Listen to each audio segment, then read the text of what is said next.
Aujourd'hui, je suis excité comme une tortue qui aurait découvert une nouvelle sortie à sa carapace. Parce que je viens de recevoir, là le facteur est passé, mais il y a 10 minutes, hein, je viens de recevoir un jeu que j'avais commandé. Et alors, vous savez peut-être que sur la chaîne, j'essaie de présenter des jeux souvent que j'achète d'occasion pour essayer de vous montrer qu'on peut jouer pour pas cher. Mais de temps en temps, quand même, je me fais un peu plaisir aussi et j'achète des jeux neufs. Et celui-ci, je l'avais repéré sur Kickstarter depuis longtemps. J'avais hésité à le backer, mais c'est quelque chose que j'ai jamais fait en fait. J'ai jamais osé me lancer pour une raison qui est surtout qu'en fait, je trouve que le délai entre le moment où on commande le jeu et le moment où on le reçoit, il doit passer en production et subir je ne sais combien d'étapes, est un peu long. Donc, j'avais attendu qu'il sorte dans le commerce. Il est sorti et cette fois-ci, ça y est, je l'ai commandé. Donc je vais l'ouvrir devant vous. Ce jeu, c'est Encyclopédia. Alors, je prends mon petit cutter et j'ouvre ça. Alors, j'ai essayé de pas trop abîmer la protection abîme, tout simplement parce que je les réutilise après, moi, quand moi-même je vends mes jeux d'occasion pour bien les protéger. Donc voilà la bête. Alors on a une belle boîte quand même. Hein. Je pense que c'est la taille à peu près standard.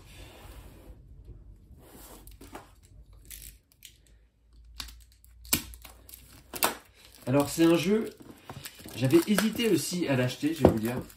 Parce que c'est un jeu où on va devoir faire une collection d'animaux, puisqu'on doit contribuer à écrire la grande encyclopédie universelle du vivant.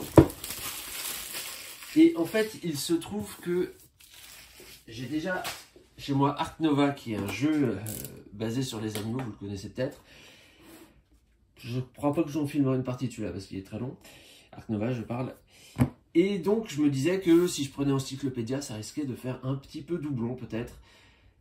Mais vraiment, je trouvais les illustrations, et c'est bête, hein, mais c'est un argument qui pour moi a été vraiment décisif.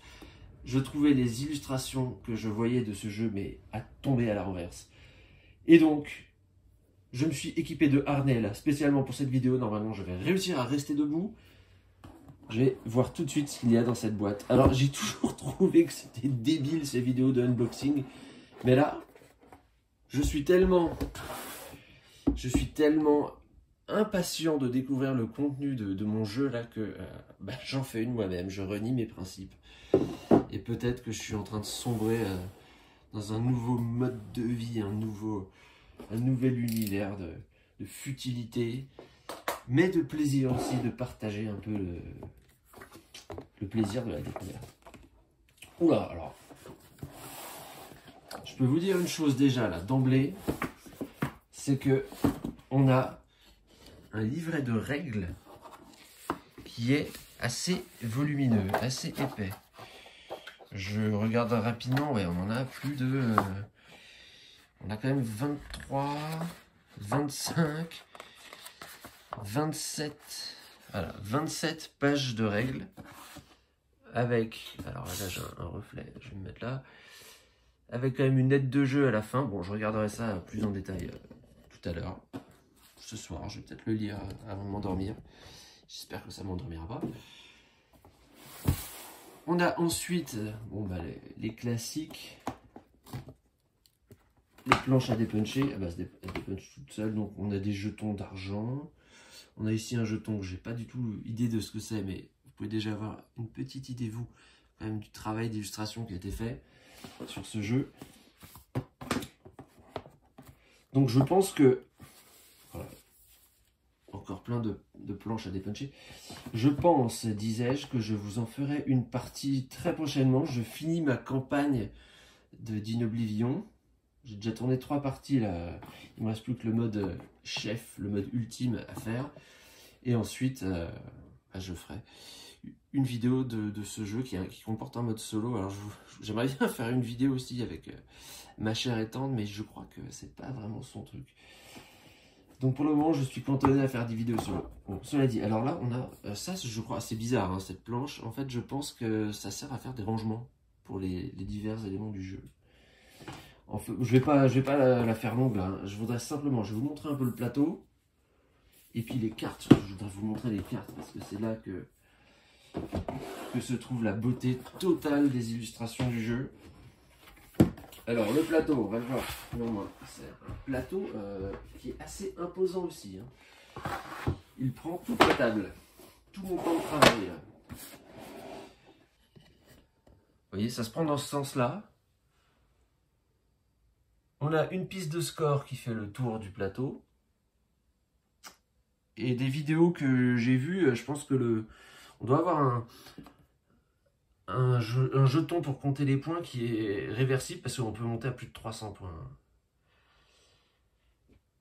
Ici, il y a différents emplacements dont je ne sais pas ou je ne sais plus à quoi ils correspondent. Là, je sais que c'est un jeu de placement de dés hein, Encyclopédia, donc il y a pas mal de slots, on va dire, enfin de petites cases pour placer des dés, pour aller explorer divers continents et découvrir des animaux. Et en parlant d'animaux, je vais tout de suite aller chercher les cartes pour vous les montrer. Je reviens avec le reste du matériel. Donc on a des cubes, des dés, je vous ai dit, c'est un jeu de placement de dés.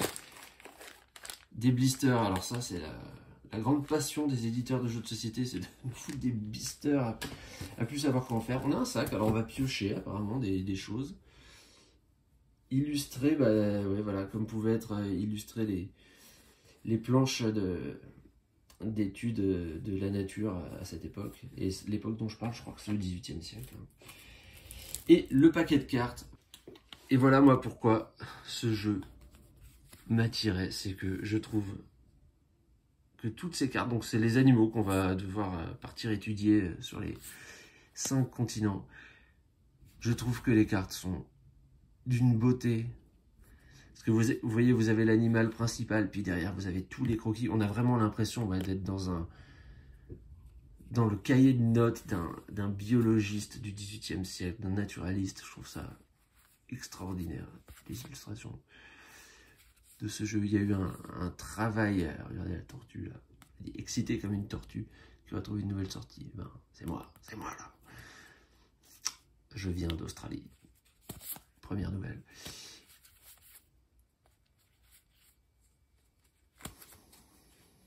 Ouais, je trouve ça. Je suis sans voix. Et personnellement, oui, ça me donne vraiment envie d'y jouer. Encore une tortue. J'aime bien les tortues, moi. Je sais pas pourquoi. Et vous voyez là, le dessin, le détail de la gueule de la tortue ouverte. Juste le croquis, l'esquisse, là. Je trouve ça tellement immersif, en fait. Oh, mais qu'est-ce que c'est que cette tortue? Alors bon, je pense que il y a peut-être eu, par moment, des défauts d'observation, là, au moment de rédiger l'encyclopédie. Ah, alors on est chez nous, là, en Europe. Bon, je vais pas tout vous montrer, hein. Vous avez saisi l'esprit. Ah ben, on dirait un Sarcosuchus. Si vous connaissez un peu. Rien à voir avec l'ancien président. Ben, des fois, on se demande quand même. Ah ben, alors ça, c'est étonnant, là. Les Sepultus Creatura, je vais vous dire pourquoi. C'est que, de ce que j'avais compris, il s'agissait normalement d'une extension qui était réservée à ceux qui justement avaient pris le jeu sur Kickstarter. Alors je pensais pas que j'aurais ça. Alors peut-être que je me trompe, il faudrait que j'aille voir de plus près. Alors les cartes sont très belles, par contre elles sont un peu light. Hein. Il y en a une, j'ai déjà un tout petit peu tordu là, rien qu'en la mettant dans le paquet. Bon. Putain, on fera attention. Elles ont un format un peu spécial aussi. Elles sont assez grandes. Je pense pas que je pourrais les sliver si jamais je voulais avec mes sleeves habituels de cartes standard. Puis il y a un dernier paquet de cartes. Je ne sais pas à quoi il correspond. Puis je vais pas l'ouvrir tout de suite. Voilà, je voulais simplement vous montrer les illustrations et vraiment la beauté. Même le plateau, il est vraiment beau. Regardez, je vais revenir dessus un petit peu. Vous avez, regardez là par exemple, le voilier, là, le bateau, la caravelle, je sais pas comment ça s'appelle, qui part du port de La Rochelle, dont on voit, je dis La Rochelle, parce que c'était un grand port français à l'époque. Il y a le drapeau bleu, blanc, rouge, les fortifications. Il part braver l'océan Atlantique à la recherche du nouveau monde. Honnêtement, moi j'ai envie d'embarquer, quoi. J'ai envie d'y aller aussi. J'ai envie d'aller à la banque. me faire financer mon expédition, me prendre des experts qui vont m'aider dans mes découvertes. Et puis, c'est parti, hein. Je vais en Afrique, je vais en Asie, je vais partout. Je vais étudier les oiseaux, les tortues. Voilà. Mais écoutez, je la fais pas plus longue. Et je vous dis à très bientôt pour une partie d'Encyclopédia, ça ne tardera pas.